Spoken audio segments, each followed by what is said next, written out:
This Deen TV video was made possible in part by Islamic Relief, working together for a better world, and by Guidance Residential, the #1 Islamic home financer in the U.S.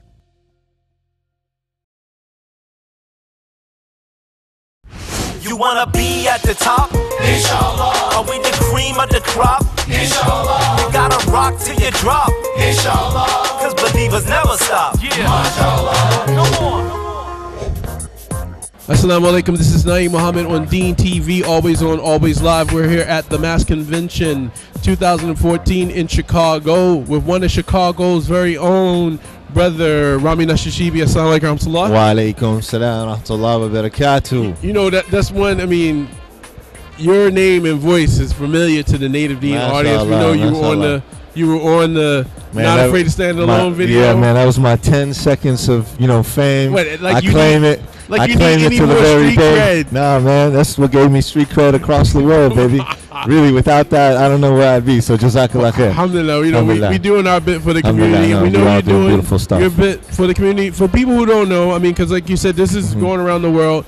Can you tell us a little bit about your organization, IMAN? So IMAN is an acronym for an organization, nonprofit that's been around now 17 years, called the Inner City Muslim Action Network, IMAN. Nice. So we're a holistic community organization that does everything from running a free community health clinic on the south side to a lot of arts and culture programming to organizing and a lot of direct services, working with young people, Muslim and non-Muslim, in low-income areas like the south side of Chicago. And and we were blessed to be at that massive event you guys do, Take It to the Streets. Yes. We were at Taking It to the Streets for a few years. Right. And that seems to be... So you stopped coming. So you stopped accepting our invitation. No, that's not the case. Yeah, right. We get busy sometimes. Yeah, mashallah. Well, we ready for the next one. We Inshallah. ready. But we can get most deaf, but we can't get Native Deen. You get it's all right, and Tanari Wind, and you get mashallah. Man, it's really, I mean, it's, to me, I believe at this point, it's like any other festival that the city will talk about, right? No, we're really blessed. I mean, the festival, Taking It to the Streets, has really emerged as the largest one of its kind, definitely on the southwest side of Chicago, but really across the country in terms of Muslims leading that type of outdoor festival, where you have thousands of non-Muslims, thousands of Muslims, you have artists from all different calibers, and it's a positive environment. Yeah, you get like Native Deen, and then you have like... Oh, man, no, you literally, I mean, what's amazing about it is also the historical, political, and social significance of it, right? We hold it in a park that was really a symbol of a lot of hatred, a lot of racism. It's a park where Martin Luther King was stoned in 1966, and it was a park where the Nazis used to rally in the 70s. And so now it's probably one of the most diverse, low-income communities of color on the south side of Chicago, where you have black folks, Latinos, some Arabs, still some ethnic whites. And so for us to use that space and bring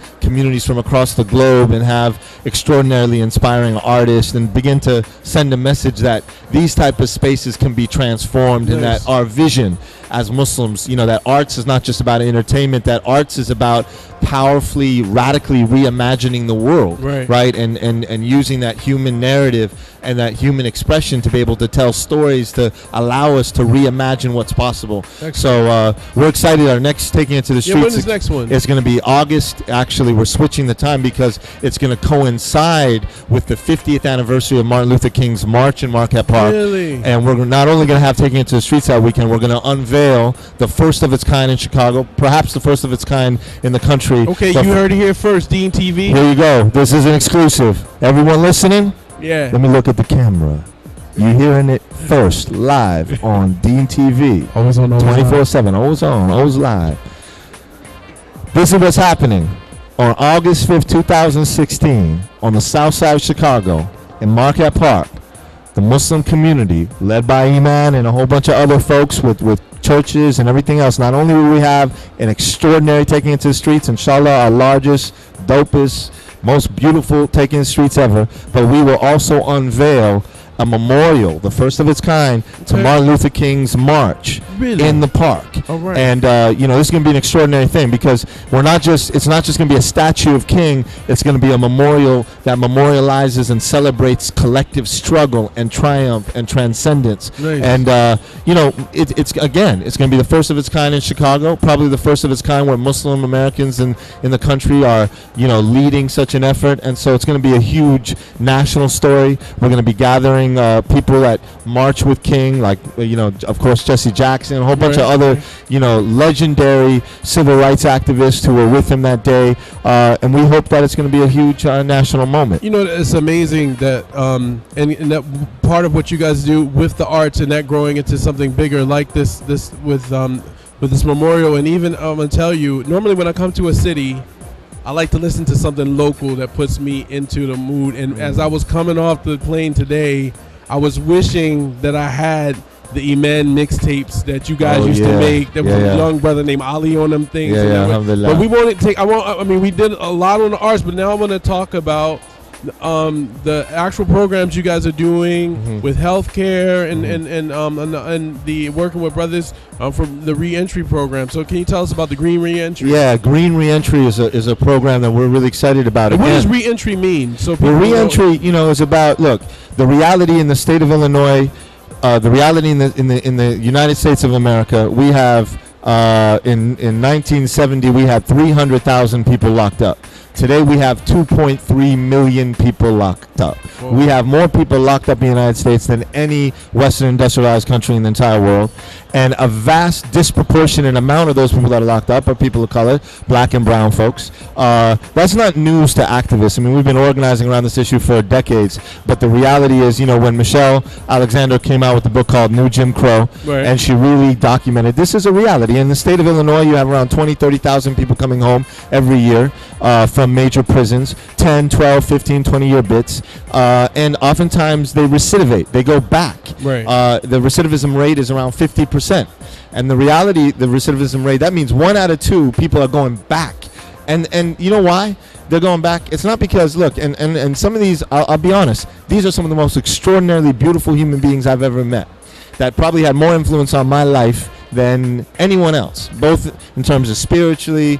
The only other people that got a key to my house, a key to my car, right, are people that did 20 years in prison. And I'm not exaggerating, even over my family, right? And that's the type of trust. But when they're coming home, because in Islam, and that's part of the Muslim legacy, Muslims, we've been negligent in embracing this as part of our legacy in America.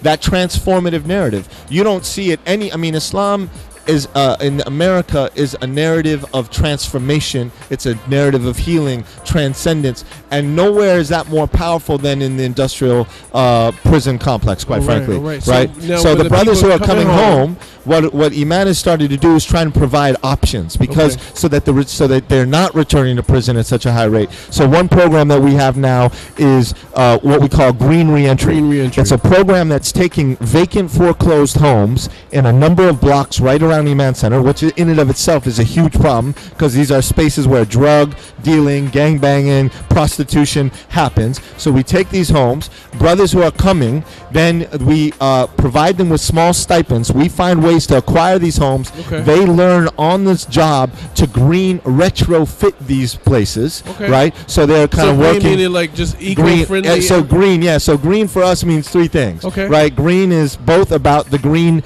ecological retrofitting. So green is also the color of those Benjamins, because we want brothers to have financial stability, really, to be able to learn skill set. And green, of course, has a spiritual value to it in terms of the color of our beloved Prophet ﷺ, and the type of spiritual middle road that are represented. So in many ways we call the program Green Reentry to represent all those things. So not only do they green retrofit these spaces, but then they also are moving into those spaces, right? Either with their families or into individual rooms, or we push them along to acquire their homes. Man, and subhanAllah. So it's an extraordinary program. We're in our 3rd year, and it continues to expand. You can learn more about it at imancentral.org. IMANcentral.org. IMANcentral.org, and we'll put that up on the site. We'll put that up on the site, inshallah. And what the other program you were telling me? The other program, we got this program called Muslim Run, a campaign for health, wellness, and healing. We're talking about racial disparities in, across America. The reality is, we definitely need to be out there on the streets for Ferguson and what's happening, but we need to also be real about our interventions. And one of the issues that unfortunately Muslims, particularly of immigrant backgrounds, have opened up stores in inner city communities across America. Right. And it's one thing, and we all know that the reality of those stores, many of them are operated, whether they're liquor stores or corner stores, in not the best environments. Right? They're that's oftentimes a center of gang violence, a center of drug dealing. So Iman has developed a program not just to scold these brothers, but to give them a transformational option, and it's called Muslim Run. So we got these programs that sign up with them. We connect them with the local church groups, the block club. We create kind of these committees that go in and not only take out liquor or khanzir and all these type of pork,